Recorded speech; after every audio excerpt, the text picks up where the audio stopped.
The types of changes that we need environmentally come from all of us questioning the choices that we make on a day-to-day basis. I'm Danielle. And I'm Mat Boerson, and we are just north of the city of Green Lake at Boerson Farm. We are just about 6 miles from town, and if you can get up high enough, you can see the lake. Both of us grew up here. And the land and the people and just the spirit of the place, I think, just called us back. We've been really concerned about where our food comes from and how it's raised. We've always used ecologically friendly practices, and we've always had the environment as our main focus. On the vegetable side, our practices are beneficial to the water quality because we're not applying any chemicals. We're not doing a lot of tillage, which means that the soil is staying in place. We have grass-fed beef cows, pasture-raised chickens laying eggs, 4 draft horses. We also have 42 hives of bees on the farm this season. We are composting, creating beds that are no-till, and growing vegetables. So the community is a big part of what we do. Our vegetables are sold at farmers markets. And then we also have a community-supported agriculture program where people are subscribing to a vegetable share for the season.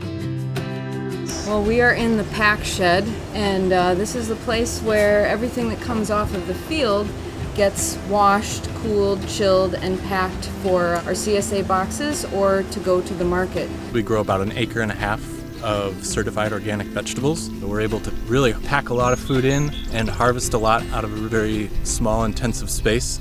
Once the lettuce is in here, it'll take its dip into our dunk tank. After the initial rinse, it goes into our super cool hydro chill tank. Clean it a little further, bubble the dirt off, then they get drained and packed.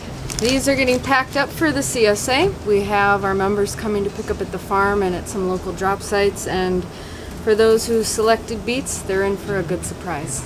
The majority of the food is going to either local individual households or to small cafes and restaurants. Trying to encourage as much transparency and connection as we can between people and their food. A big guiding principle for us is fostering the biology of the soil. Whatever we can do to promote life in the soil is good for the soil structure and the ability of water to infiltrate into the ground, thereby preventing it from running off into creeks and lakes and then eventually into Green Bay, which is the same destination of the water that's coming out of Green Lake. Those networks of fungal hyphae are reaching out into the soil, and they're actually collecting nutrients and water and bringing those to plant roots.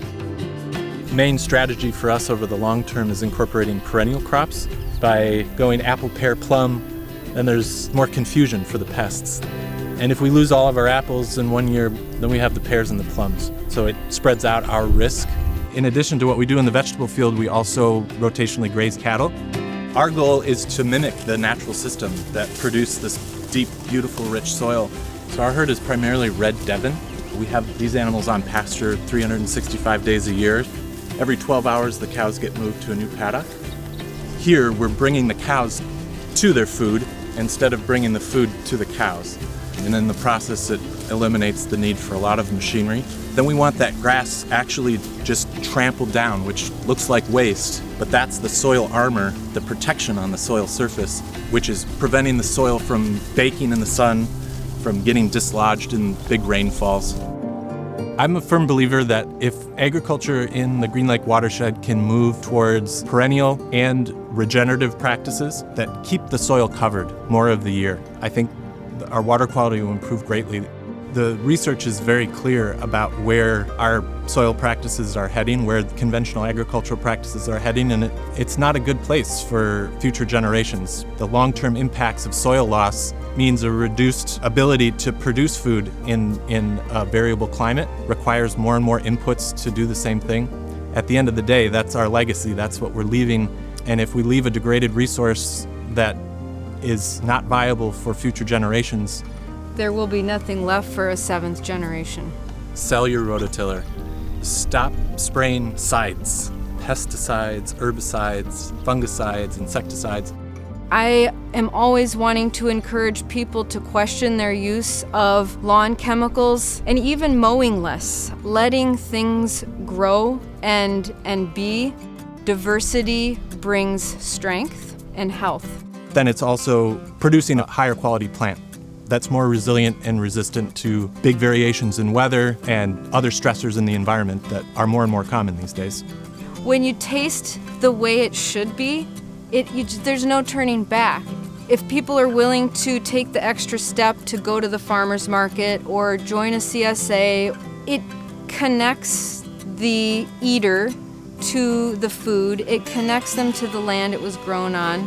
It just begins to bring meaning back to the ritual of eating. And it's really satisfying, I would go as far as to say therapeutic work. It's meaningful and it's rewarding and it makes us tired, but it also brings a lot of life and vitality. So it's good stuff. Everybody, but especially people around the lake, have a huge opportunity as consumers, paying attention where their food is coming from. Consumers win, producers win, the environment wins, the lake is on that path to recovery and improvement.